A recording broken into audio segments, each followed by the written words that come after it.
महेंद्र और काजल बहुत छोटे थे जब उनकी मां की मृत्यु हुई थी। महेंद्र काजल से काफ़ी बड़ा था और वह अपने काम में बहुत ज़्यादा गंभीर और गुस्से में रहने वाला इंसान था। महेंद्र के पिता ने इन दोनों बच्चों को मां और बाप दोनों बनकर पाला था।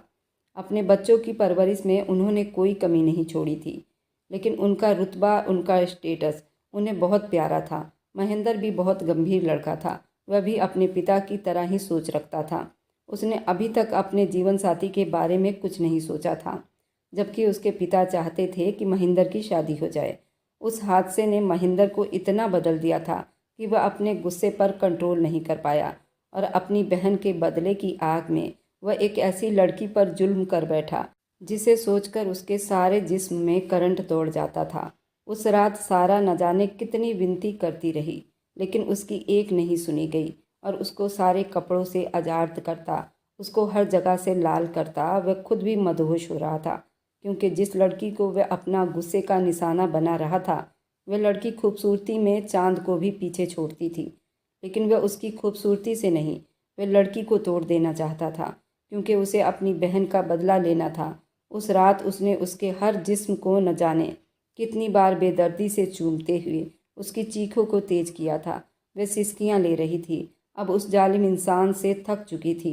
सारी रात अपनी हैवानियत दिखाते उसे पूरा बर्बाद कर चुका था और उसे एहसास दिलाता और कहता कि मेरा एहसान मानो कि ये सब मैंने तुमसे शादी करने के बाद ही किया है, तुम इस लायक भी नहीं हो। जब उसके फ़ोन पर आता कॉल ने उसे हिलाकर रख दिया था, क्योंकि जिस लड़की को वो बर्बाद कर चुका था वह लड़की वो थी ही नहीं। वह अपना बाल नोचता उस बेजान लड़की को देख रहा था और उस समय को कोस रहा था जब उसने उस लड़की को अपने खास फार्म हाउस में उस अंधेरे कमरे में बंद किया था। उस अंधेरे कमरे में बैठे बैठे न जाने उसे कितना टाइम हो गया था, वह नहीं जानती थी। लेकिन हाँ, अब रो रो कर उसकी आंखें सूख चुकी थी और गले में दर्द होने लगा। न जाने ये किस जुर्म की सज़ा में उसे यहाँ लाकर लॉक किया गया था, लेकिन वह तो बिल्कुल बेकसूर लड़की थी। एक बार फिर हिम्मत करते हुए वह दरवाजे तक आई थी। दरवाजे को पीटना शुरू कर दिया था। भगवान के लिए दरवाज़ा खोलो, मुझे बाहर आने दो, इसमें मेरी क्या गलती है। उसने यही शब्द बार बार दोहराए थे, जो उस वक्त तक वह न जाने कितनी बार दोहरा चुकी थी। लेकिन सामने से पूरी तरह बिल्कुल चुप्पी छाई हुई थी। ऐसा लगता था जैसे इस बिल्डिंग में उसके अलावा कोई मौजूद नहीं है, लेकिन हकीकत उसके बिल्कुल उल्टा थी। थोड़ी देर के बाद दरवाज़ा हल्का सा खुला और नौकरानी अंदर दाखिल हुई। पहली बार अपने करीब किसी औरत को देखकर उसे उम्मीद की एक हल्की सी किरण दिखाई दी थी। उसने आगे बढ़ते हुए नौकरानी के हाथों को थाम लिया। देखो, मुझे यहाँ से बाहर निकालो। मुझे बताओ, मुझे यहाँ क्यों लॉक करके रखा गया है? जबकि रानी नाम की नौकरानी शॉल को अपने आसपास लपेटकर उसे देखा था। मैं नहीं जानती, साहब का हुक्म है, अभी वो कुछ देर में आते ही होंगे, आप खाना खा लीजिए। लेकिन उसने ट्रे उठाकर दीवार पर दे मारा। मैं थूकती हूँ ऐसे खाने पर और उसके तरस पर, तुम्हारे साहब पर। मुझे यहाँ से बाहर निकालो। वह कभी सोच भी नहीं सकती थी वह कभी इस तरह खाने को ठोकर मारेगी, लेकिन हालत ने उसे इतना मजबूर कर दिया था कि उसे कुछ दिखाई नहीं दे रहा था। जबकि उसकी ऐसी हरकतों को देखते हुए नौकरानी जल्दी से बाहर चली गई।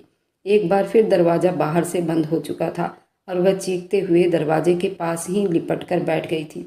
आखिर कौन है तुम्हारा ये साहब, जिसमें जरा बराबर भी इंसानियत नहीं बची है? ये एक मजबूत लड़की थी, कमज़ोर लड़की नहीं थी, लेकिन उसके बावजूद उसका मजबूत दिल भी अब खोखला हो रहा था। देख लेना, अगर वह आदमी मेरे सामने आया तो मैं उसे जान से मार दूंगी। अगर मेरी इज्जत पर जरा सी भी आँच आई तो उसने एक बार फिर से धमकी दी थी। इस हालत में भी वह उन लोगों से बिल्कुल भी नहीं डर रही थी, बस अपनी किस्मत पर मातम मना रही थी। न जाने उसकी बूढ़ी माँ की इसमें क्या गलती थी, जिसे उम्र के इस हिस्से में भी उसको दुख झेलना था। और अपनी माँ के बारे में सोचते हुए एक बार फिर उसकी आंखें भीगने लगी। उसने पलटकर खाने की तरफ देखा था। एक निवाला भी उसके हलक से नहीं उतर सका था, लेकिन वह सुबह से भूखी थी। अब उसको भूख से बुरी तरह से चक्कर आ रहे थे। उसका दिल चाहा कि वह पलटकर जमीन पर गिरा हुआ खाना उठाकर खा ले, लेकिन अपनी बेबसी पर वह थूक रही थी। वह जमीन पर बैठ गई। अगर भूख से मर जाऊंगी वह ठीक होगा, लेकिन इज्जत गंवाकर जिंदा रहने में कोई बहादुरी नहीं। मैं माँ का सामना कैसे कर पाऊंगी? वह बराबर अपनी माँ के बारे में सोच रही थी। और फिर उसे कुछ देर के बाद दरवाजे के पास ही भारी कदमों की आहट सुनाई दी थी। उम्मीद की कुछ किरण नजर आई थी। उसने सर उठाकर देखा और फिर जल्दी से उठकर दरवाजे के पास चली गई। तभी दरवाज़ा जोर से खुला था। वो बेकाबू ही 2 कदम पीछे हट गई और सामने अंदर आते ही उसे सर से पैर तक देखा था। वह हैरान नज़रों से उस आदमी को देखती रही। वह उनकी पहली मुलाकात नहीं थी। उसने पहले भी इस आदमी को देखा हुआ था, लेकिन वह उसके बारे में नहीं जानती थी। लेकिन यह आदमी उसे यहाँ क्यों लेकर आया था? उसकी पर्सनैलिटी से ही उसे अंदाजा हो गया था कि वह यहाँ का मालिक है। जिसके कहने पर वह नौकरानी उसकी बात सुनने के लिए तैयार नहीं थी। उसने जल्दी से आगे बढ़ते हुए महेंद्र का गिरबान थाम लिया। कौन हो तुम और मुझे यहाँ क्यों लेकर आए हो? उसका हलक इतना सूख गया था कि अब उसका गला बैठने लगा था। जबकि महेंद्र ने उसकी भीगी भीगी आंखों में नफरत से देखा और फिर उसमें झांकते हुए खुद से दूर फेंक दिया। खबरदार, अगर तुम्हारा हाथ अगली बार महेंद्र के गिरबान तक आया तो तुम सोच भी नहीं सकती कि तुम्हारा अंजाम क्या होगा। और वो फिर एक बार गुस्से से उठ खड़ी हुई थी। मैं सोचना भी नहीं चाहती, मैं जानती भी नहीं हूँ कि तुम कौन हो। आखिर क्या चाहते हो मुझसे और मुझे यहाँ क्यों लेकर आए हो? यानी तुम हकीकत में नहीं जानती कि मैं कौन हूँ और तुम्हें यहाँ किस वजह से लाया गया है? सामने गरजते हुए उसके पास आकर पूछा था और उसका कपा देने वाला गुस्सा देखकर वो बेकाबू होकर रोती 2 कदम पीछे हुई। उसके जुनून में हल्का सा फर्क आया था। उसकी डर दीवार पर भी फैली हुई थी और यूं महसूस हुआ था जैसे उसे इस कमरे में आता हुआ देखकर कमरे की हर चीज भी सहम गई हो। वह न सिर्फ जानने वाली पर्सनैलिटी रखता था, बल्कि इतनी दहशत थी अगर वह दहाड़ता तो पूरे मंजर को बिल्कुल चुप होना पड़ता था। देखो, मेरी बात सुनो। तुम गुस्से में पागल हो रही हो। मेरी कोई गलती नहीं है। मैं नहीं जानती तुम कौन हो। मैंने तुम्हारे नाम को पहली बार ही सुना है। और उसने आगे बढ़ते हुए बड़ी जोर से उसका जबड़ा दबोच लिया। महेंद्र, आज के बाद ये नाम तुम्हें भूलना नहीं चाहिए। शादी के लिए तैयार हो जाओ, वरना अपने भाई के बदले में मेरे हाथों से इज्जत गंवाकर वैसे भी जान से चली जाओगी। और वह उसकी बात सुनकर हैरान नज़रों से उसे देखती रही। ये तुम क्या कह रहे हो? शादी? लेकिन किस लिए? मैं तो तुम्हें जानती भी नहीं हूँ। क्यों तुम मेरे पीछे पड़े हो? उसने चीख कर कहा। सामने से दहाड़ते हुए उसे बाजू से दबोच लिया। खबरदार, अगर तुम्हारी आवाज़ इस कमरे से बाहर गई तो तुम्हारी जुबान खींचकर मैं कुत्तों के आगे डाल दूंगा। सिर्फ आधा घंटा है तुम्हारे पास। आधे घंटे में खुद को तैयार कर लो। दिमागी तौर पर फैसला तुम्हारा होगा। ऐसे ही मेरे बिस्तर को रंगीन करोगी, अपने भाई का बदला चुकाओगी। मैं तुमसे शादी कर रहा हूँ, वही बहुत है। नहीं तो मैं तुम जैसी लड़की को मुंह लगाना पसंद नहीं करता। अब अगर तुमसे शादी कर रहा हूँ तो खुद को खुश नसीब समझो। वह उसे हैरानी की गहराइयों में छोड़कर कमरे से निकल गया और उसके जाते ही वह दरवाजे पर टूट पड़ी थी। उसने मुक्के से दरवाजे को तोड़ना चाहा। उसके हाथ जख्मी हो रहे थे, लेकिन उसे कोई परवाह नहीं थी। वह बस बेबस वार्निंग अंदाज में चीखते हुए उसे पुकार रही थी। उसका बस नहीं चल रहा था वह दरवाज़ा तोड़ दे। आखिर में यह आदमी उसे किस जुर्म की सजा दे रहा था? मुझे बाहर निकालो। मुझे नहीं करनी तुमसे शादी। मैं मर जाऊंगी, लेकिन तुम जैसे इंसान से शादी नहीं करूंगी। अभी भी अपनी जिद पर अड़ी हुई थी। ठीक 10 मिनट के बाद ही वह नौकरानी अंदर दाखिल हुई। उसे एक लाल रंग की चुनरी दी गई। ये चुनरी लो। और कुछ ही देर के बाद पंडित जी भी अंदर आ गए थे। आपको तैयार रहना होगा। वह उसके गुस्से से डरी हुई भी थी। जहाँ महेंद्र ने उन लोगों को डरा कर रखा हुआ था, वहीं एक और मुसीबत उनके सर पर आ खड़ी हुई थी। और वह ये थी, ये लड़की जो किसी से भी नहीं डर रही थी। उसने जल्दी से नौकरानी के रास्ते को रोक लिया।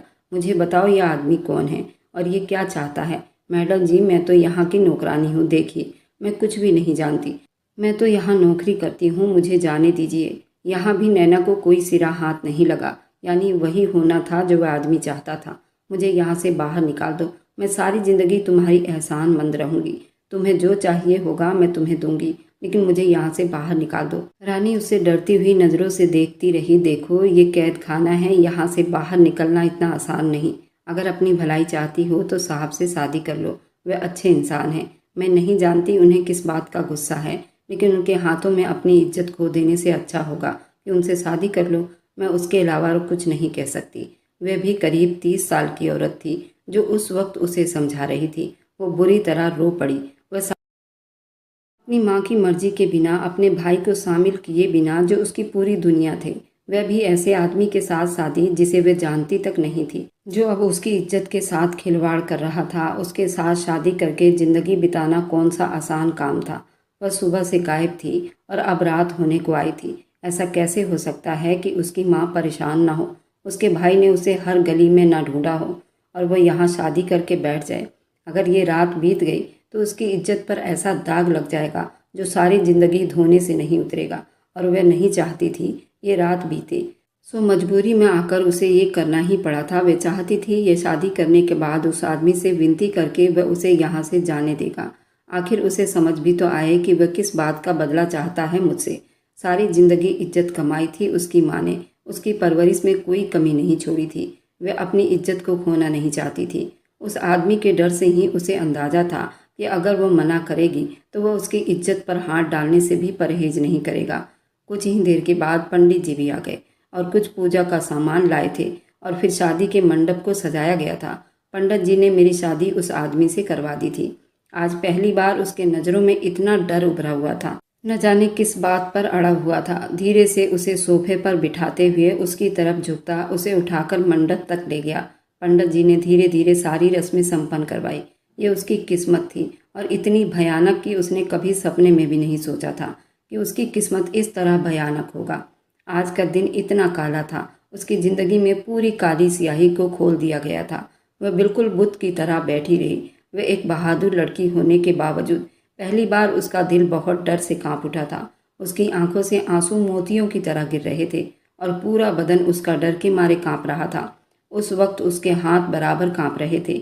सब लोग बाहर चले गए जब उसके तरफ बढ़ा था, और गुस्से और जुनून से दबोचते हुए उसे अपने पास कर लिया था। अब मैं तुम्हारी इज्जत को तार तार कर दूंगा, और उसके बाद तुम्हारे भाई को अंदाजा होगा कि किसी की इज्जत उतारना किसे कहते हैं। उसने मुझे चैलेंज किया, लेकिन शायद वे जानती नहीं थी कि महेंद्र से सामना करना इतना आसान नहीं।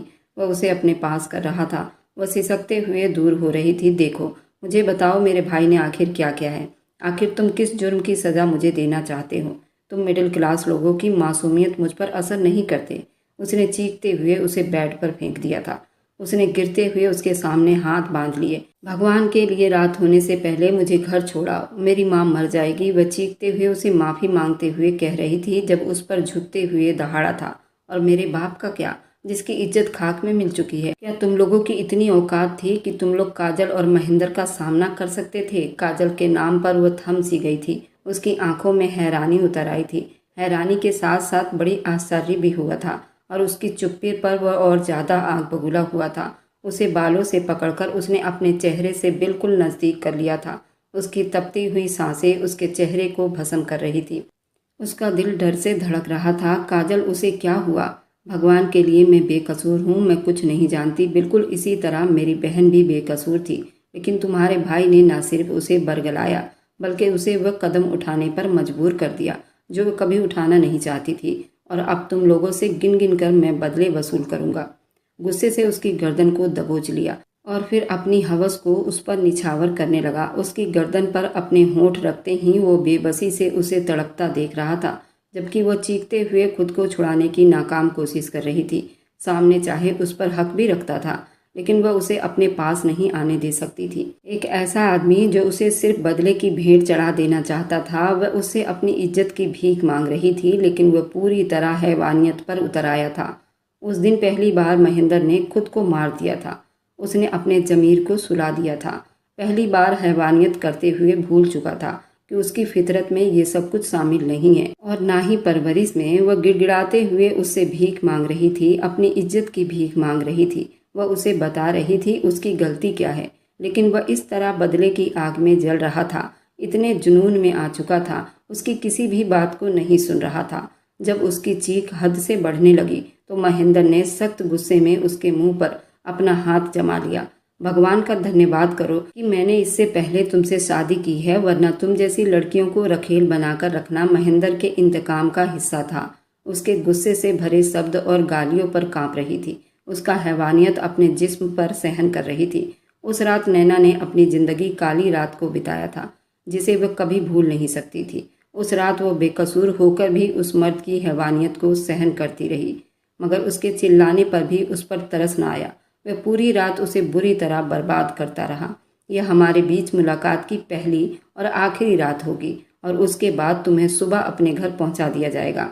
उस पर अपनी हैवानियत लुटाने के बाद वह उसे देखते हुए नफरत से बोला था, और फिर कमरे से बाहर जाने लगा। जब उसने नफरत से उठते हुए धुतकारा था, अगर तुम खुद को मर्द समझते हो, तुम मर्द कहलाने के लायक भी नहीं हो। ऐसे मर्द नामर्द के बराबर होते हैं जो एक लड़की के शरीर पर अपनी जीत हासिल करने के बाद अपनी कामयाबी का जश्न मनाते हो, वह भी उस लड़की पर जिसे ये तक मालूम नहीं कि उसकी गलती क्या है। मैं तुम्हें जिंदगी भर माफ नहीं करूंगी। तुम सारी जिंदगी इसी परेशानी में पड़े रहोगे।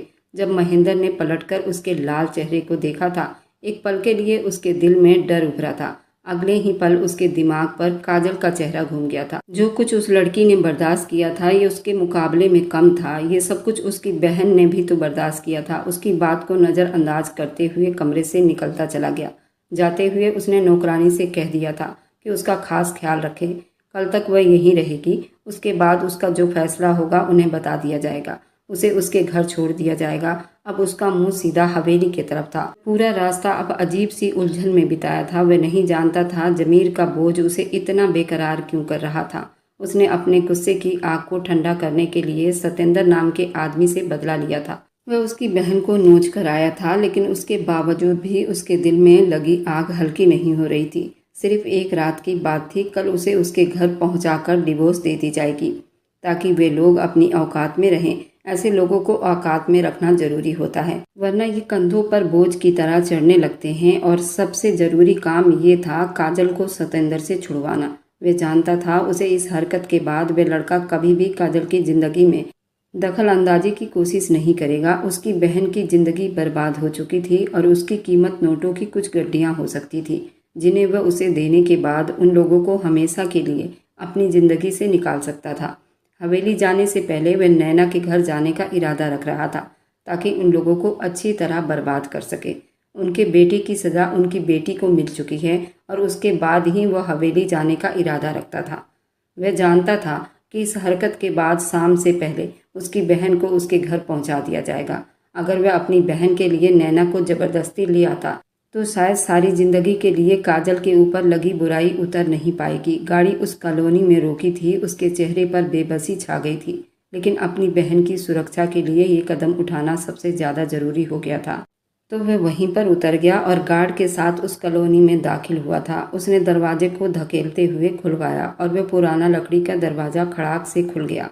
उस पुराने से घर के आंगन में कदम रखते हुए उसे एक बार फिर काजल के लिए बहुत अफसोस हुआ था, लेकिन उस वक्त उसके चेहरे पर पूरी नफरत छाई हुई थी।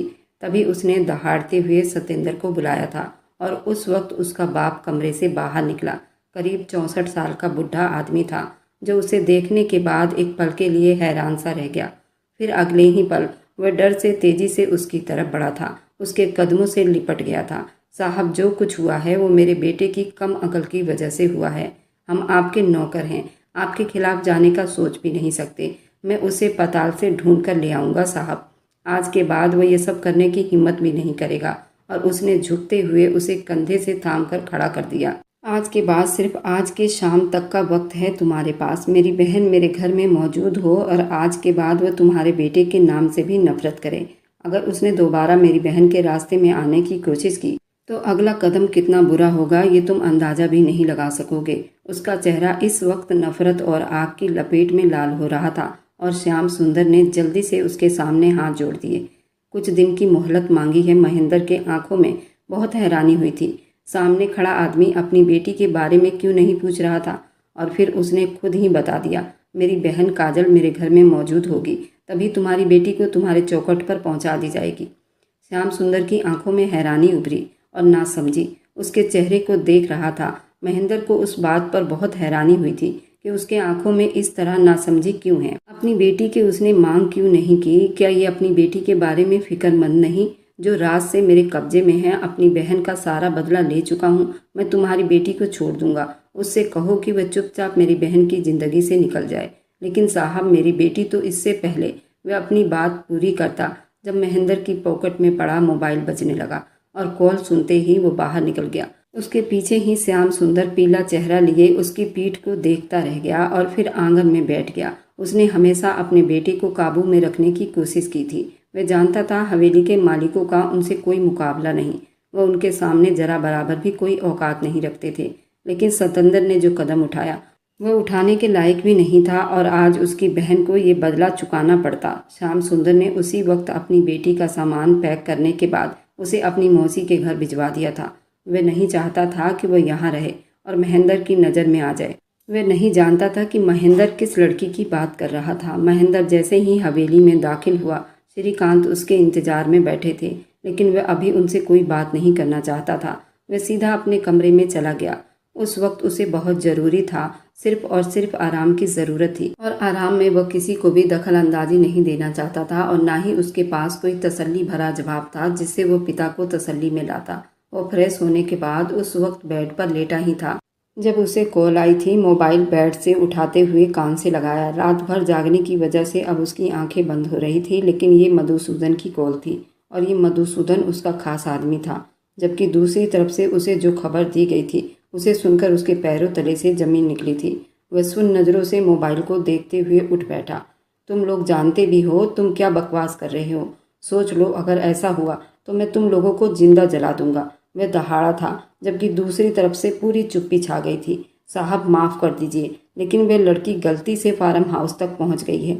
वह मैडम जी की बिल्कुल खास दोस्त की बेटी है और किडनैप करने वाले को बहुत बड़ी गलती हो गई है।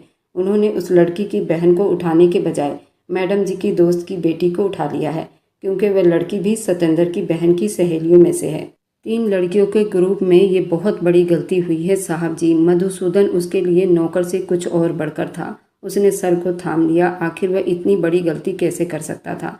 यानी रात भर जो लड़की उसके फार्म हाउस पर उससे विनती करते हुए अपनी इज्जत की भीख मांग रही थी, वह जिसकी इज्जत चीरते हुए उसने पल भर नहीं सोचा था। हकीकत में उस लड़की की कोई गलती थी ही नहीं और ना ही सतेंद्र उसका भाई था। ये एक ऐसा गलत फहमी था जिसने उसके ऊपर 7 पहाड़ गिरा दिए थे।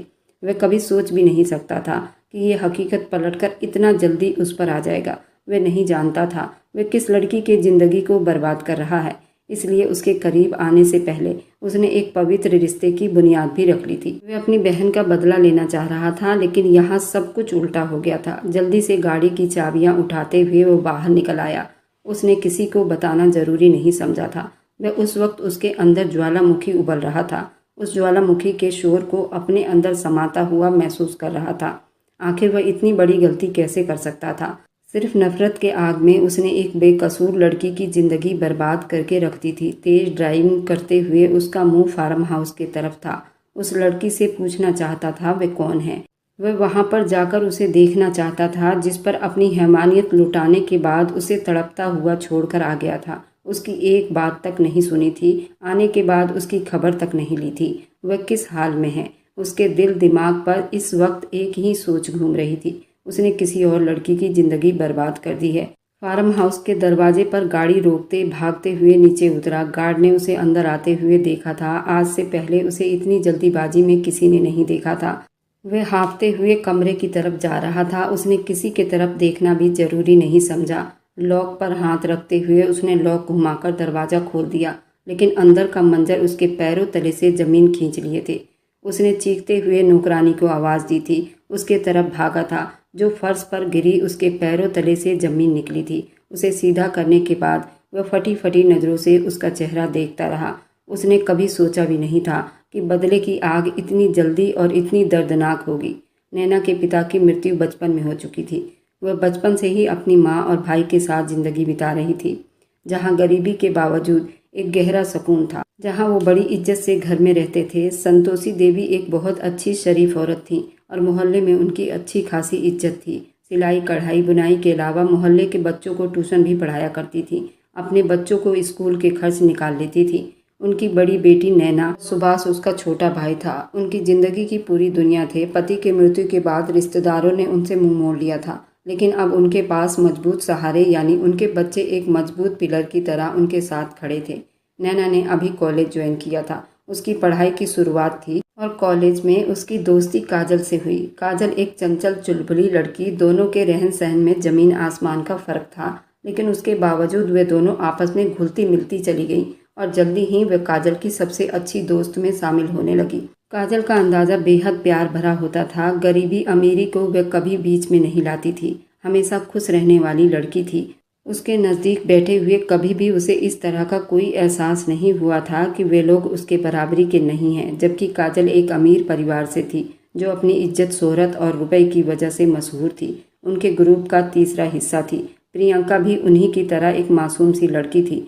हद से ज़्यादा मासूम लड़की काजल के इलाके में ही रहती थी। इन तीनों में आपस में बहुत अच्छी बातचीत थी और तीनों दोस्ती के रिश्ते में बंधे होने के बाद और ज़्यादा एक दूसरे के करीब हो चुकी थी। न जाने वक्त ने कैसा पलटा खाया। किसी को बताए बिना काजल ने चुपके से सतेंद्र को अपने दिल में जगह दे दी। सतेंद्र प्रियंका का भाई था। अक्सर ही प्रियंका को ले जाने के लिए आया करता। वहीं दोनों की मुलाकात हुई। आंखों से ये सफ़र कब दिल में उतरा किसी को अंदाज़ा नहीं हुआ, लेकिन जब उन दोनों ने एक दूसरे को अपनी मोहब्बत के बारे में बताया तो दोनों का जवाब मिला था। काजल जानती थी श्रीकांत कभी भी इस रिश्ते पर राजी नहीं होंगे। उसकी माँ के मृत्यु के बाद उसके पिता और भाई ने उसके हर नखरे उठाए थे और आज तक उसकी ज़िंदगी में किसी भी चीज़ की कमी नहीं छोड़ी थी। लेकिन सतेंद्र से मोहब्बत करना एक अलग बात थी जो उम्र के उस हिस्से में ज़्यादातर लड़कियों के दिल में पैदा हो जाती हैं और फिर उनकी नस नस में समा जाती है।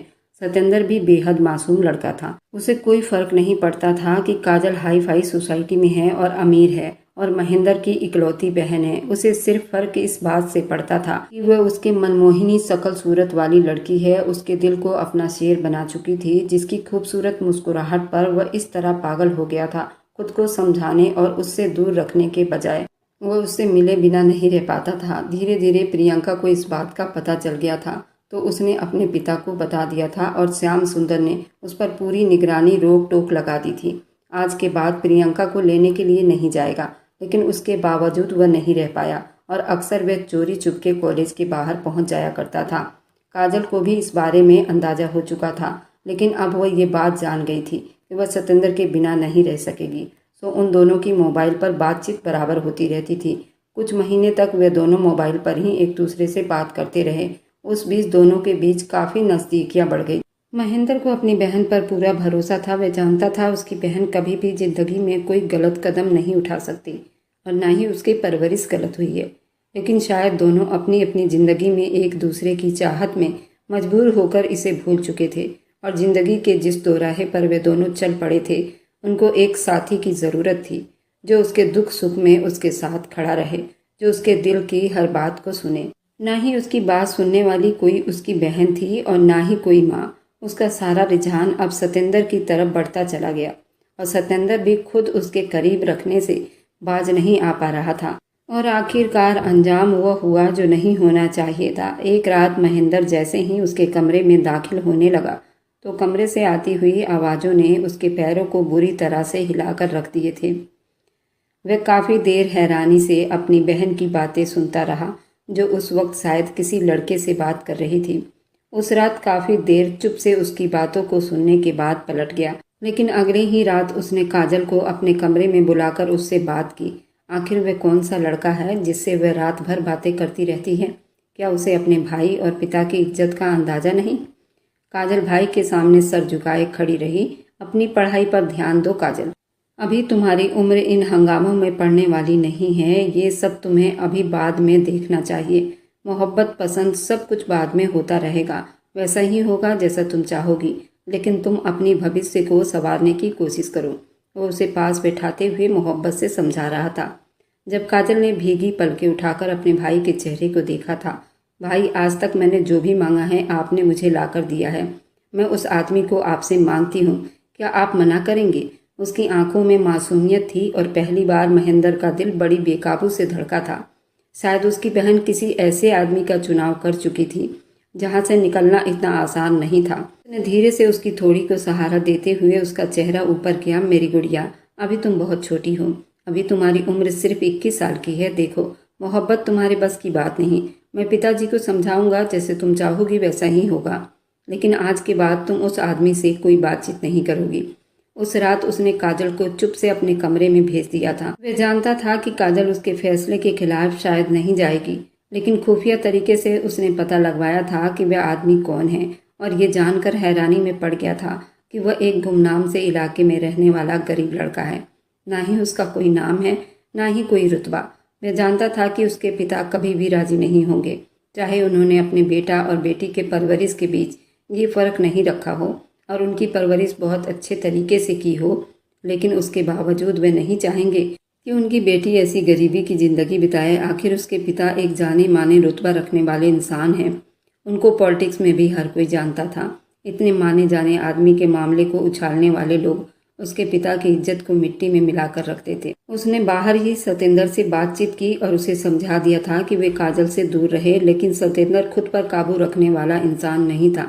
उसने खुले शब्दों में उसे ये खबर भिजवा दी थी कि मैं काजल से मोहब्बत करता हूँ, उसको बिना किसी लालच के हासिल करने के लिए तैयार हूँ। अगर तुम लोगों को अपनी इज्जत और पैसे का इतना ही घमंड है और गरूर है तो सब कुछ अपने पास रखो और मुझे सिर्फ मेरी काजल दे दो। और ये पहली बार था जब महेंद्र को किसी ने उसी के शब्दों में ही बात की थी, वह भी ऐसे लड़के जिसकी उसके सामने कोई औकात नहीं थी, ऐसा लड़का जो उसके सामने कोई हैसियत नहीं रखता था। उससे कह रहा था कि वह अपनी दौलत और मान सम्मान को अपने पास रखे और उसकी महबूबा, उसकी बहन मुझे दे दे। उसने खुले शब्दों में सतेंद्र को धमकियां भी दिलवाई थी। वह नहीं चाहता था कि ये बात कहीं बाहर फैले, ये समस्या उनके दुश्मनों के हाथ लग जाए, लेकिन इस समस्या को सुलझाना भी बहुत जरूरी था। इस समस्या को अधूरा छोड़ना सरासर बेवकूफ़ी थी। उस रात सतेंद्र ने काजल को सब कुछ बता दिया था। उस रात वो बहुत हैरान और डरी हुई बैठी थी और ये सोच भी नहीं सकती थी कि उसका भाई इस हद तक चला जाएगा, जबकि उसके भाई ने वादा किया कि वह उसकी इज्जत और उसके मनपसंद का मान सम्मान भी रखेगा। लेकिन उस वक्त ये चाहता था कि सतेंद्र उसकी ज़िंदगी से निकल जाए, जो वह हरगिज नहीं चाहती थी। सतेंद्र के बिना वह अपनी ज़िंदगी नहीं बिता सकती थी, एक सांस भी नहीं ले सकती थी। उस रात जिंदगी में पहली बार महेंद्र के सामने आकर खड़ी हो गई। वह इतनी तेज शब्दों में बात कर रही थी कि महेंद्र ने अपना चेहरा लाल करते अपनी बहन के मासूम चेहरे को देखा था। आपको कोई हक नहीं है कि आप उसे धमकियां दो, आप उससे मुझे दूर रखने की धमकियां दे रहे हैं। मैंने मोहब्बत की है और ये मेरा फर्ज है। ये सब कुछ अपने भाई से कह रही थी, तभी दरवाजे पर खड़े श्रीकांत का चेहरा बेकाबू ही पीला पड़ गया था। मैं सतेंद्र से बात करूंगी और हर सूरत में उस आदमी को अपनाऊंगी, क्योंकि मैं उसके बिना किसी और को अपने जीवन में सोच भी नहीं सकती। ये समस्या हद से ज़्यादा बिगड़ चुकी थी। काजल अब उनके बस में आने वाली नहीं थी। कॉलेज से भी उसे कंप्लेन मिल रही थी। काजल पढ़ाई में पहले जैसी दिलचस्पी नहीं लेती और दिमागी तौर पर बहुत डिस्टर्ब है, और वजह यह थी कि वह जानती थी उसकी फैमिली कभी भी सतेंद्र के साथ उसकी शादी करने के लिए तैयार नहीं होगी, लेकिन वह सतेंद्र के अलावा किसी का चुनाव भी नहीं कर सकती थी। श्रीकांत ने उस पर पूरी रोक टोक लगवा दी और उसे धमकी दी थी कि वह उसका कॉलेज जाने की परमिशन भी रद्द कर देंगे, वह यहीं घर पर रहेगी। लेकिन वह अपनी जिद पर अड़ी रही। महेंद्र ने हर तरीके से उसे आजमा लिया था, लेकिन उसकी बहन पीछे हटने वाली नहीं थी। और फिर आखिरकार वही हुआ जिसका उन्हें बहुत डर था। उस रात वह चुप से सतेंद्र के साथ चली गई और अपनी मोहब्बत को पा लिया। और उसने जाते ही सबसे पहले सतेंद्र से शादी की थी, क्योंकि सतेंद्र चाहता था कि अगर उसके घर वाले अपने परिवार को इस्तेमाल करते हुए उस तक पहुंच भी जाएं तो उसे किसी और के नाम न कर पाएं। वह उसे अपनी तरफ से पूरी सुरक्षा में कर गया था, लेकिन ये भी हकीकत थी महेंद्र एक जाना माना इंसान था। अगर चाहता तो शाम से पहले उसे ढूंढकर कहीं से भी घर ला सकता था, लेकिन उसने वो कदम उठा लिए जो उठाए जाने लायक नहीं था। वह सिर्फ सतेंद्र को तोड़ना चाहता था ताकि वह दोबारा उसकी बहन की तरफ आंख उठाकर भी ना देखे, और ये भी जानता था कि सतेंद्र हमेशा के लिए काजल को छोड़ देगा। उस दिन वह पूरी तरह अकेली हो जाएगी। उसके लिए अपने फैसले पर पछताने के अलावा और कोई रास्ता नहीं होगा। फिर उसे मजबूरन अपने भाई और पिता के चुने गए आदमी के साथ ही अपनी ज़िंदगी बितानी पड़ेगी। उनके जाने के बाद ही उसने अपने लड़कों को ये हुक्म दिया था कि जल्द से जल्द सतेंद्र की बहन को किडनैप करो और उसके फार्म हाउस में लाओ। उसने आज तक उस सतेंद्र की बहन को नहीं देखा था। बस उसने कई बार काजल के मुंह से ही उसकी बातें जरूर सुनी थी, लेकिन उस रात उस फार्म हाउस में लाकर उसने न सिर्फ उससे शादी की, बल्कि उस रात उस पर अपनी हैवानियत लुटाकर काजल का बदला भी ले लिया। अपनी तरफ से उसने ऐसा मोहरा बनाया था जो कभी उसे हारने नहीं देती, लेकिन वह ये नहीं जानता था उसने किसकी जिंदगी दांव पर लगा दिया था। एक मासूम और बेकसूर लड़की को, जिसे फिर जमाना कभी स्वीकार नहीं करेगा। उस दिन वो बेहद रोई। उसके दिल की हर उम्मीद रूठ चुकी थी। यहाँ आने के बाद उसने अपनी इज्जत गंवा दी। वह जानती थी उसकी माँ उसके बिना जिंदा नहीं रह पाएगी। बदनामी का ये दाग उम्र के उस हिस्से में अगर उसके हिस्से में आया है तो शायद चुप से दुनिया को छोड़कर चली जाएगी। वह अपने भाई को अकेला नहीं छोड़ना चाहती थी। सारे रिश्ते उसके साथ जुड़े हुए थे। लेकिन अब इस हालत में अपने पिता के चौखट पर लौट कर जाना उसके बस की बात नहीं थी। तो उस दिन उसने बहुत बड़ा फैसला किया, इतना बड़ा फैसला जो उसने कभी अपने दिमाग में नहीं सोचा था। उस दिन उसने अपने हथेली के नस काट ली थी एक छोटे से चाकू की मदद से, जो उसे कमरे के दराज से मिल गई थी और ज़्यादा इस्तेमाल नहीं हुई थी। शायद वह कागजात को काटने के लिए इस्तेमाल की जाती थी। वह ज़्यादातर मीटिंग अपने फार्म हाउस पर भी अटेंड किया करता था।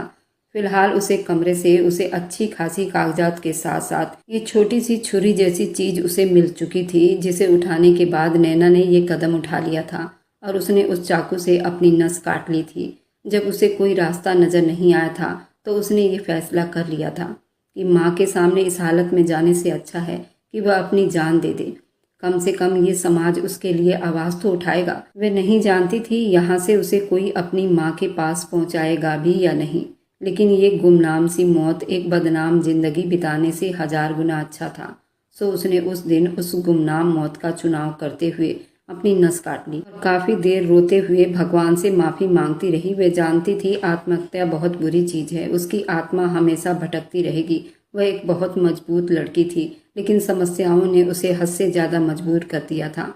उस दिन वह कमरे में दाखिल हुआ तो बेचैनी से उसकी तरफ भागा था। वह अपने खून में लथपथ फर्श पर बेहोश पड़ी थी। गाड़ी निकालो, ड्राइवर से कहो गाड़ी निकाले, उसने दहाड़ते हुए नौकरानी से कहा था और नौकरानी जल्दी से बाहर की तरफ भागी थी। उसे अपने हाथों से उठाने के बाद उसने गाड़ी में डाला और गाड़ी का रास्ता अस्पताल की तरफ मोड़ दिया। उसके चेहरे को देखते हुए वो बहुत बेचैनी से हाथ मसल रहा था और साथ ही साथ ड्राइवर को भी समझा रहा था वह तेज गाड़ी चलाए ताकि वह वक्त पर अस्पताल पहुंच जाए। वह एक मासूम जान लेने का पाप अपने सर पर सवार नहीं कर सकता था। वह जो कुछ पहले कर चुका था उसे इस बात का भी पछतावा हो रहा था। वह नहीं जानता था कि जिंदगी उसे क्या सबक सिखाएगी, लेकिन उसका ज़मीर उसे जीने नहीं दे रहा था। उसने जो कुछ भी किया था वह बहुत गलत किया था, इतना गलत कि शायद उसे भगवान कभी माफ़ न कर पाए। उसकी कंडीशन काफ़ी ख़राब हो चुकी थी। डॉक्टर ने बताया कि वह शायद किसी दबाव में थी, जिसकी वजह से उसकी दिमागी हालत काफ़ी डिस्टर्ब हो गई है। उसके साथ ही खून काफ़ी बह चुका है। खून की अर्जेंट ज़रूरत थी। उसने खुद भी खून दिया और डॉक्टर को ला कर दी जो डॉक्टर ने मंगवाया था। वह डॉक्टर की विनती कर रहा था किसी तरह इस लड़की को बचा ले। अगर ये लड़की जिंदा रही हो सकता है उसे एक माफ़ी मिल जाएगी, लेकिन अगर उस लड़की ने अपनी आंखों को मूंद लिया तो उसके साथ ही उसके माफ़ी के दरवाजे हमेशा के लिए बंद हो जाएंगे। वह जानता था उसकी ज़मीर की आवाज़ उसे इतना बेचैन कर देगी कि शायद वह भी ये कदम उठाने पर तैयार ना हो जाए। 2 दिनों के बाद उसे होश आया तो महेंद्र ने सुकून की सांस ली। उन दिनों में वह खुद को भूल चुका था, सिर्फ उसे वह लड़की याद रह गई थी ताकि वह अपने किए की माफ़ी उस लड़की से मांग सके। उसे बहुत पछतावा हो रहा था। काजल के बारे में उसे ये खबर मिली थी कि वह किसी पहाड़ी इलाके मसूरी में पहुंच चुकी है और वहीं किसी होटल में अपने सत्येंद्र नाम के पति के साथ रह रही है। सुभाष और उसकी माँ हॉस्पिटल में आ चुके थे। अपनी माँ को देखकर वह फूट फूट कर रो रही थी। वह दोबारा उसके सामने जाने की हिम्मत नहीं कर पाया। उसे उसी दिन उसे अपनी फैमिली के साथ डिस्चार्ज कर दिया गया। वह नहीं जानता था कि उसके सामने जाकर किस तरह उसे अपना मुंह दिखाएगा। उसने सिर्फ एक गलतफहमी की वजह से उसकी इज्जत को लूटा था, उसे इस मुकाम पर ले आया था जहां उसे जिंदगी से भी नफरत हो गई थी। सुभाष को देखते ही उसको ये एहसास हुआ। उस दिन वह हवेली आया तो उसकी टूटी बिखरी हुई हालत को देखकर श्रीकांत उसे देखते ही रह गए थे। ये उनका जवान बेटा नहीं था जिसकी पर्सनैलिटी से हर चीज कांप उठती थी। वह बिखरा बिखरा सा हुलिया, उसके बिखरे हुए बाल, कंधे गिरे हुए, उसकी आंखें लाल। वह सीधा अपने कमरे में चला गया। सिगरेट सुलगाते हुए न जाने कितनी देर वह छत पर खड़ा रहा। उसके कानों में बार बार उसकी विनतियां गूंज रही थी, उसके कहे गए शब्द गूंज रहे थे। वह कितने दर्द से उसे बता रही थी कि वो तो बेकसूर है, वह तो सत्येंद्र को जानती तक नहीं और महेंद्र ने उस बेकसूर लड़की के साथ जो कुछ भी किया वह बर्दाश्त करने वाला नहीं था। श्रीकांत उसके कमरे में दाखिल हुए तो उसे आवाज़ दी। वह कुछ नहीं बोला तो श्रीकांत उसके पास आए। वह सर झुकाए बेड पर बैठा हुआ था। श्रीकांत उसे हैरानी की नज़रों से देख रहे थे। क्या बात है बेटा, काजल के बारे में कुछ मालूम हुआ है? हम काजल को जाकर वापस लाएंगे, लेकिन मुझे तुम्हारी कंडीशन समझ नहीं आ रही। वह अपने जवान बेटे को देखकर हैरानी में थे जब उसने सब कुछ पिता के सामने खोल दिया और वह हैरानी से फटी फटी नज़रों से अपने बेटे को देखते रह गए। मुझे अफसोस है अपनी परवरिश पर। मैंने तुम्हारी परवरिश में कोई कमी नहीं छोड़ी। तो फिर तुमने ऐसा क्यों गलत कदम उठाया? उसने पिता को शर्मिंदगी से देखा, जो उसके सामने सर झुकाए बैठे थे। उस दिन उसके पिता चुप से उठकर कमरे से चले गए। जितने भी सिचुएशन बने थे वे सारे उसी की वजह से हुआ था। शायद कोई इंसान उस चीज का सोच भी नहीं सकता था। पूरा 1 हफ्ता बीत जाने के बाद वह अपने कमरे से बाहर ही नहीं आया था। वह खुद भी वही जंग लड़ रहा था, जो जंग उसे बाहर निकलकर लड़नी थी। उस लड़की की जिंदगी में वापस जाकर उसे माफी मांगने के लिए उसका जमीर उसे जीने नहीं दे रहा था। श्रीकांत खुद जाकर काजल को वापस लाए थे। जब उसने अपने सामने काजल को देखा तो एक बार फिर उसके दिमाग के पर्दों में वही तस्वीर घूम गई थी और ये जिंदगी का ऐसा मुश्किल फैसला था जो करने के बाद उसने अपनी गलती का एहसास किया था। उस दिन वह काजल के लिए श्रीकांत के सामने डटकर खड़ा हो गया था। पापा, उसने अपनी मोहब्बत को पाने के लिए जो भी कदम उठाया है वह शायद ठीक नहीं है, लेकिन अब हम उसे अपने पति से अलग नहीं करेंगे। श्रीकांत ने बड़ी हैरानी से अपने बेटे को देखा था। तुम जानते हो हकीकत क्या है? तुम जानते हो कि लोग किस तरह की बातें करेंगे? ये लड़की मेरे लिए बवाल बन जाएगी। उन दोनों ने मिलकर पिता को अच्छा खासा हिलाकर रख दिया था। वे जल्दी से आगे बढ़ा, पिताजी के कदमों में बैठ गया। पापा, किसी के बारे में मत सोचिए। अपनी बेटी की जिंदगी, उसकी खुशी, उसकी इज्जत के बारे में सोचिए। पिताजी, दौलत तो आनी जानी वाली चीज है, लेकिन मोहब्बत और इज्जत कभी दोबारा हासिल नहीं की जा सकती। श्रीकांत के दिमाग पर अपने बच्चों के लिए उन्हें अपना सोच बदलना पड़ा। अपने बेटे महेंद्र को देखते रहे। उन्होंने स्वीकार कर लिया था कि वे आदमी बारात लेकर आए और इज्जत के साथ मेरी बेटी को मेरे घर से विदा करवा कर ले जाए। उसके साथ ही उन्होंने कहा था कि वह उसे अलग कारोबार बनाकर देंगे, लेकिन सतेंद्र ने मना कर दिया था। वह चाहता था अगर काजल उससे मोहब्बत करती है तो फिर उसका साथ दे, ताकि वह अपने बलबूते पर अपनी मोहब्बत को कुछ बनकर दिखाए, ताकि मोहब्बत उस पर गर्व कर सके। वह नहीं चाहता था वह उसके पिता की दौलत से जरा बराबर भी कुछ ले, क्योंकि एहसान में दबी हुई मोहब्बत कभी भी रास नहीं आती, और ये श्रीकांत और महेंद्र को माननी ही पड़ी। सतेंद्र सिर्फ अपनी पत्नी काजल को अपने साथ ले गया था और सब कुछ यहीं धरा का धरा रह गया था। श्रीकांत और महेंद्र ने भी इस बात को अब स्वीकार कर लिया था। अब दूसरा इरादा था उस लड़की का सामना करना। वह इस रिश्ते की हकीकत के बारे में जानना चाहता था। अब काजल अपने पिता के घर से विदा हो रही थी। वह अपने भाई से कुछ बात करना चाहती थी। उस रात उसके कमरे में काजल दाखिल हुई। भैया, क्या आपने अभी तक मुझे माफ़ नहीं किया? आप क्यों इतने परेशान हैं? आपने मेरे लिए पिताजी से स्टैंड लिया। आपने मुझे मेरे पति के हवाले करने के लिए पिताजी को मना लिया, लेकिन आपके चेहरे पर अभी भी वो सुकून दिखाई नहीं दे रहा, ना खुशियाँ दिखाई देती है। काजल उसे देखकर परेशान थी। काजल, क्या तुम नैना को जानती हो? ये नैना कौन है? उसने बेधड़क अपनी बहन से सवाल किया था। काजल उसे देखती रह गई थी, जो पहली बार किसी लड़की के बारे में पूछ रहा था। बहुत मासूम और बहुत ही समझदार और सुलझी हुई लड़की है नैना। वह अपने जीवन में बहुत कुछ करना चाहती थी।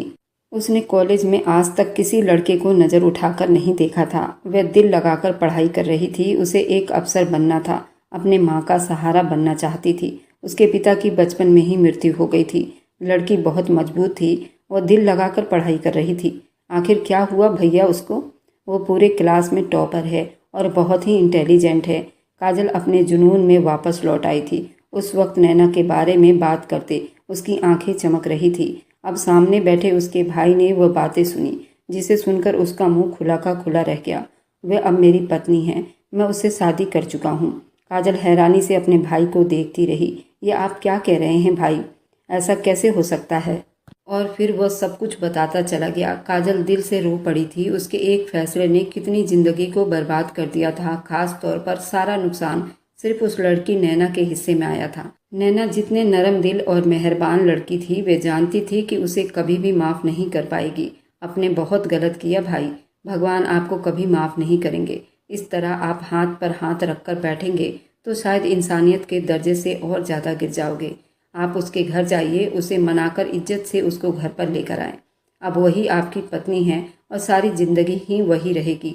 चाहे ये रिश्ता कितनी ही परेशानियों में की गई हो, कितनी ही बुराइयों के साथ जुड़ा हो, लेकिन ये उससे कहीं ज़्यादा मजबूत है। उस दिन वह अपनी बहन काजल को साथ ले गया था। दरवाजे पर आहट देकर इंतजार करता रहा जब सुभाष ने दरवाज़ा खोला और काजल के साथ ही अंदर दाखिल हुआ।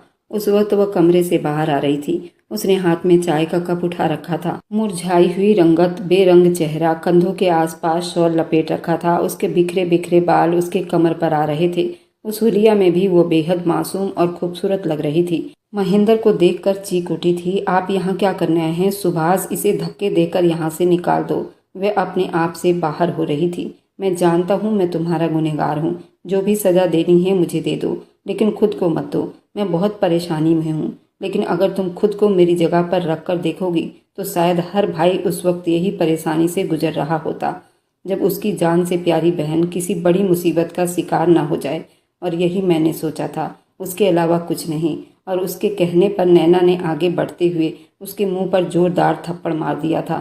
थू है तुम्हारे बनाए हुए खुद के कानून पर, जो तुम्हें परमिशन देते हैं कि तुम एक लड़की की ज़िंदगी बर्बाद कर दो, उसे उठाकर अपने साथ ले जाओ और उसके मर्जी के बिना उससे शादी करो और उसकी इज्जत को दागदार करो ताकि तुम्हारे दिल में ठंडक पहुंच जाए। वह उससे पूछ रही थी और उसके सामने सर झुकाए खड़ा था, मैं तुम्हारा मुजरिम हूँ नैना। जो भी सज़ा देना चाहती हो मुझे दे दो, लेकिन याद रखो मेरी परवरिश में ये सब शामिल नहीं है। उस रात हालात ने मुझे बेहद मजबूर कर दिया था। काजल तो बिना आवाज़ के रो रही थी। उसके पास कहने के लिए कुछ भी नहीं था। अपनी बहन जैसी दोस्त को वह इतनी परेशानी में देख रही थी। तो फिर तुम्हारी परेशानी यही है कि तुम सारी ज़िंदगी इसी रोग के साथ बिताओगे, इसी जमीर के आवाज़ के साथ तुम्हें जिंदा रहना होगा। नैना कहती चली गई। वह सर झुकाए बैठा रहा। उसकी आंखों में चमकने वाले आंसू किसी को भी पिघला सकती थी, लेकिन वहां पिघलने के लिए कोई भी नहीं था। उस दिन वह बस चुप से लौट आया, बराबर उसके दरवाजे पर जाता रहा, लेकिन वह उसकी शक्ल भी देखना नहीं चाहती थी। उसने गिड़गिड़ाते हुए हर एक से माफ़ी मांगी थी, लेकिन इस तरह अपनी जिद पर अड़ी रही। वह नहीं चाहती थी कि जिस आदमी ने उसकी ज़िंदगी को बर्बाद कर दिया वह उस आदमी की ज़िंदगी में दोबारा शामिल हो, जबकि वो अपने दिल में कब का उसे बिठा चुका था और वह भी सारी ज़िंदगी यूं ही बिता देता, लेकिन वह दूसरी शादी नहीं करता। और ये बात उसने नैना को कई बार बता चुका था। और महेंद्र का कहना था अगर वह चाहे तो उसे डिवोर्स भी ले सकती है और वह सारी ज़िंदगी उसका इंतज़ार कर सकता है।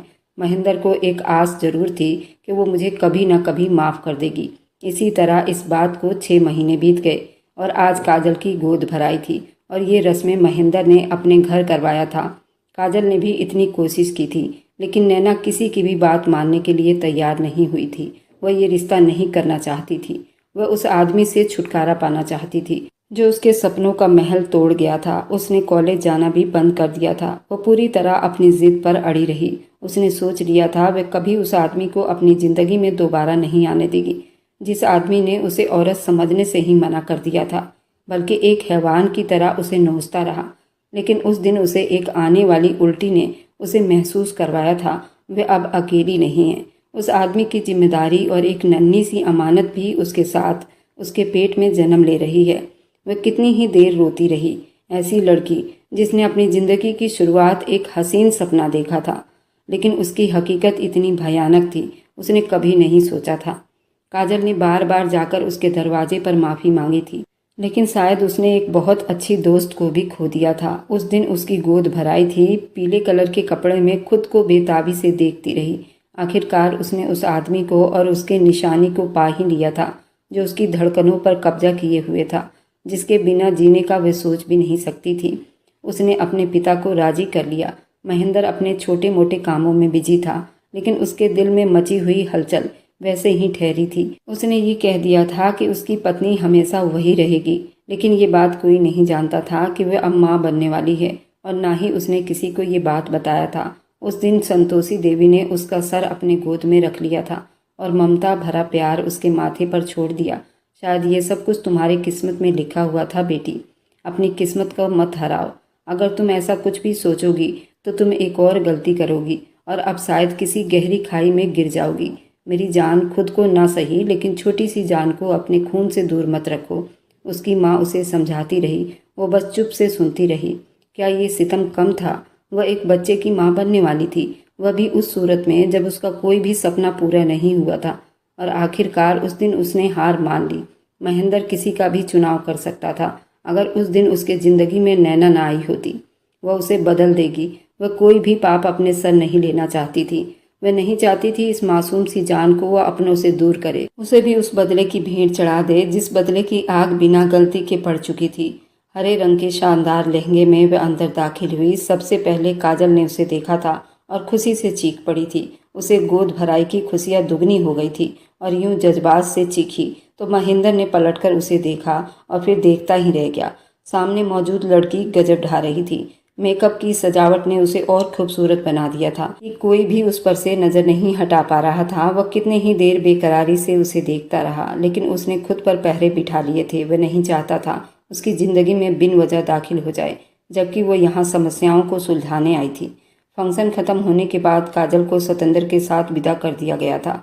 शायद उन्हें अंदाज़ा हो चुका था वह दौलतमंद ना सही, लेकिन वह एक अच्छा पति जरूर बन सकता है। अपने पीठ पर किसी का एहसास होता देख महेंद्र ने पलटकर देखा और फिर थम सा गया। वह उसे खा जाने वाली नज़रों से देख रही थी। वह कितनी ही देर हाथ जोड़ के घुटनों के बल उसके सामने सर झुकाए बैठा रहा, एक मुजरिम की तरह जिसने झुकना सीखा ही नहीं था।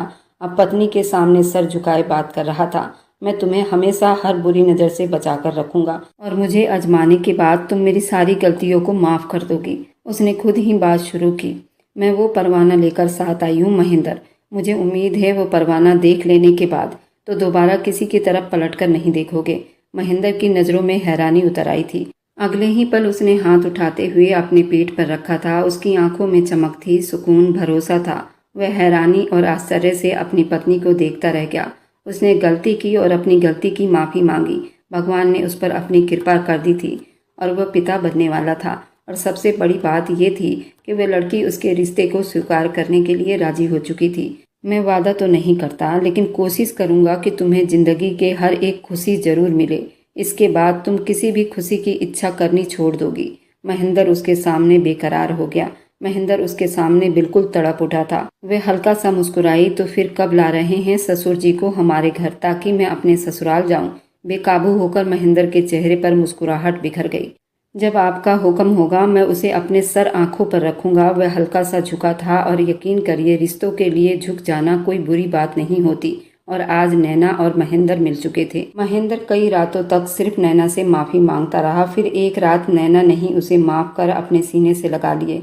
उस दिन के बाद से हर रात उनकी खुशियों में बीत रही थी। और फिर कुछ महीनों के बाद उसने महेंद्र के बच्चे को जन्म दिया था, जो बेटा था। इससे पहले काजल ने एक बेटी को जन्म दिया था, जो बहुत ही प्यारी थी। उनका परिवार खुशियों से भर गया था। अगर आज की कहानी आपको अच्छी लगी है तो आगे की और आने वाली सारी दिलचस्प रोमांटिक कहानियों के लिए मेरे चैनल को लाइक और सब्सक्राइब करते जाएं।